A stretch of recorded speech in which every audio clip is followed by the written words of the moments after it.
Oui, c'est ça.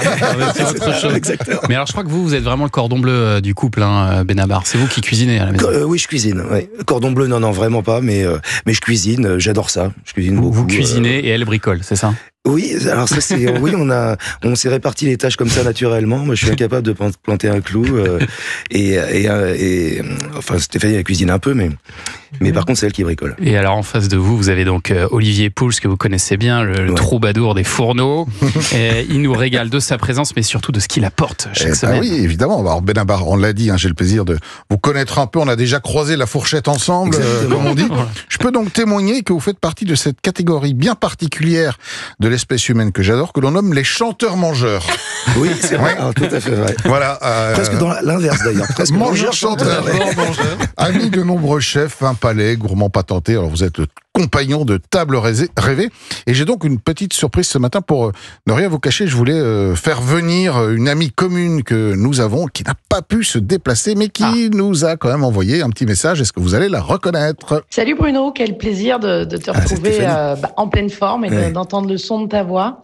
J'aurais adoré être là avec vous ce matin, malheureusement... J'ai pas pu, je suis bloquée un petit peu dans ma cuisine, mais je t'ai quand même fait passer des petites choses parce que je sais que t'adores ça, par l'ami Olivier Pouls. En attendant évidemment de te retrouver à table et de pouvoir venir te voir très très vite, je l'espère, sur scène. D'ici là évidemment, on lâche rien. Je t'embrasse très fort, je vous embrasse tous et à très très vite. La grande chef Stéphanie Lequelec. Merci, ça me fait plaisir. J'aime beaucoup Stéphanie. Et donc, grande chef. Puis passer la voir hier. Et son mari, David, d'ailleurs, qui est lui aussi chef dans un autre restaurant qui s'appelle Vive à Paris, restaurant de spécialité des produits de la mer. Et un produit de la mer, en voilà un. Qu'est-ce qu'il nous offre? C'est du tarama. Alors, vous avez un tarama maison, parce que c'est vrai que le tarama, c'est un produit qui est tellement galvaudé. La grande majorité des taramas qu'on trouve sont des produits industriels, qui sont d'ailleurs roses, parce que c'est du colorant qu'on met dedans. Donc déjà, quand c'est rose, on peut fuir. Exactement, et rose fluo, mais vraiment, vous fuyez très très loin. Et donc, là, il est tout blanc, là, le tarama. Mais il est tout blanc parce que c'est effectivement fait avec des œufs de mulet ou avec des œufs de cabillaud, et c'est blanc. Donc, c'est un gage de qualité, un peu de crème, évidemment, légèrement relevé. Et puis l'autre petit cadeau, petite spécialité qu'on vous a apporté, parce que je sais que ça vous adorez ça, c'est le pâté en croûte. Oui, c'est délicieux. Le bon pâté en croûte. Le bon pâté en croûte. Et alors, ce qui est très important dans le pâté en croûte, comme son nom l'indique, c'est le pâté et c'est surtout la croûte, et c'est d'avoir ce côté un peu croustillant d'une croûte qui ne ramollit pas de trop, et puis l'équilibre des saveurs. Alors sinon, c'est vrai que j'ai hésité, j'aurais pu vous préparer une pasta asciutta. Je crois un des plats qui a marqué votre enfance. C'est un plat que faisait votre grand-mère d'origine italienne, donc. Italienne, ma grand-mère, oui. Est-ce que vous vous y attaquez? Parce que c'est un peu compliqué. Alors qu'est-ce que c'est? On va expliquer. C'est des pâtes, des boulettes de viande et de la sauce tomate. Oui, c'est ça. Il y a la viande, boulette ou pas forcément boulette, parce qu'elle le faisait comme l'avait mangé petite fille en Italie.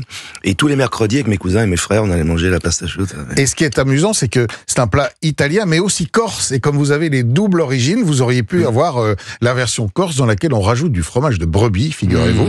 Donc c'est une petite cousinade entre deux plats. Et puis il y a un autre plat, et ça me fait plaisir, que je sais que vous adorez. C'est un simple jambon beurre cornichon. Vous savez que ce plat iconique évidemment de la France, comme vous en parlez dans vos chansons, de cette France populaire, il est en train de se faire détrôner malheureusement par les kebabs et autres hamburgers.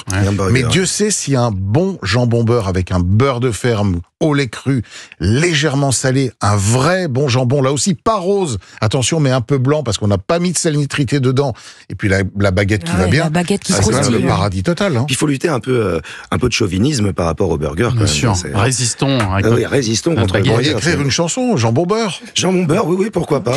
Et c'est vrai que le burger, moi, ça m'énerve, il y a tous les trucs dedans, je trouve, tout est mélangé, c'est un peu une pièce où il y a tout, il y a les toilettes, la chambre des gosses, le garage dedans. Et une douche au milieu. Le jambon beurre, il y a plusieurs trucs, mais c'est quand même très très précis. Le tarama, il vous a plu? Délicieux. Ça va donner lieu à une chanson, tout ça, à mon avis. Jambon tarama, jambon beurre, il y a tout un album là qui se prépare. Il y a un bel album. Dans le cas où la réputation de franchouillard ne soit pas déjà établie. D'assister un peu. Mais en attendant, on va écouter votre nouvelle chanson.